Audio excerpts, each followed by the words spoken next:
Naging usap-usapan sa social media sina Will Ashley at Bianca De Vera kamakailan. Tila hindi kasi matanggap ng kapuso aktor na taping friend ang turing sa kanya ng kapamilya actress.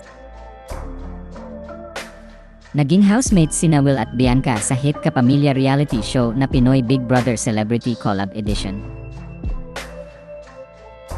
Sa isang episode ng naturang palabas ay nangako si Bianca kay Will na paglabas nila ng bahay ni Kuya ay ipapa-full tank niya umano ang sasakyan nito nang kunan siya nito ng donut. Ikina-excite at ikinatuwa naman ito ng aktor. Will, gusto mong bumawi sa Lahat ba akin? kailangan Gusto prosahan? mong bumawi sa akin? Oo. Kunin mo naman yung sa munchkin. Bumawi. Sige na. Bumawi. Lahat ba Sige paparsahan? na. For sure, bro. Yan na. No, I will not Ibahin mo. manifest that. Ha? Ibahin mo. Bumawi because Hindi, ibahin mo yung sinabi mo. Kukuhaan kita. bawiin. Bumawi. Ano ba? Ibahin mo. Okay, gusto mong pagasan ko yung kotse mo paglabas dito full tank. Okay. Okay, so. Maliit lang ah. Sabi mo yan ha. Ah. Paglabas ha. With the last ones. Pag dyan, wala ha. Halos isang linggo nang nasa outside world sina Bianca at Will makaraang maganap ang big night ng Pinoy Big Brother Celebrity Collab Edition noong July 5, 2025. Kaya naman maraming netizens, partikular na ang fans ng Wilka, ang nag-aabang sa pagtupad ng pangako ni Bianca kay Will. Ipinost ni Will sa kanyang account sa X, o dating Twitter, noong Lunes, July 14, 2025, ang isang video kung saan makikitang sinisingil niya si Bianca sa ipinangako nitong pagpapa-full tank sa sasakyan niya noong nasa loob pa sila ng bahay ni Kuya. May nagpapatanong, kailan mo daw bibigay full tank ko? Kinuha ko yung donut mo nila. Mamaya. Full tank. May Basta wag lalaki yung ulo. Kapag full tank ka yun, araw-araw. ikaw din. Talaga. Hoy, araw-araw narinig niyo yan ha. Uy, hindi! Joke lang. joke lang.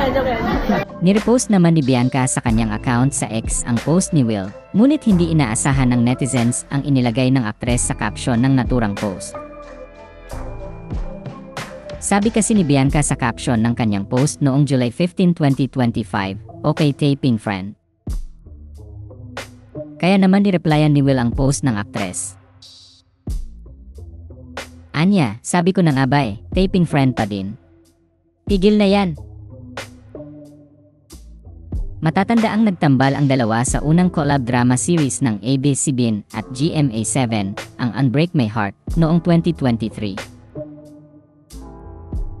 Pagkatapos ng taping at ng pag-ere ng naturang serye, ay unti-unti ring nawala ang komunikasyon nilang dalawa at ang pagiging malapit nila sa isa't isa dulot na rin ng magkaiba nilang network at projects.